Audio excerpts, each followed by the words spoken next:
চ্যাটার্জি বাড়িতে সবাই যখন ভীষণ রেগে গিয়ে লাজুকে চোর অপবাদ দিয়ে খুব করে কথা শোনাতে থাকলো আর লাজুকে বাড়ির থেকে বেরিয়ে যেতে বলল, তখন অনুভব খুব রেগে যায় আর উপায় খুঁজে না পেয়ে লাজুর দেয়া শর্ত ভেঙে দিয়ে অনুভব নিজের মুখে বাড়ির সকলকে বলে দেয় অপরাধী লাজু নয়, বরং এই বাড়ির সবাইকে এতদিন ধরে ঠকিয়েছে বনলতা।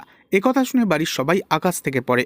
অনুভবের মা প্রশ্ন করলে তখন ব্ল্যাকমেল আর পুরনো প্রেমের জটিল জালে জড়িয়ে থাকা বনলতা নিজের মুখে নাম নেয় ময়ূকের। তখন অনুভবের মা ধৈর্য হারিয়ে ফেলে।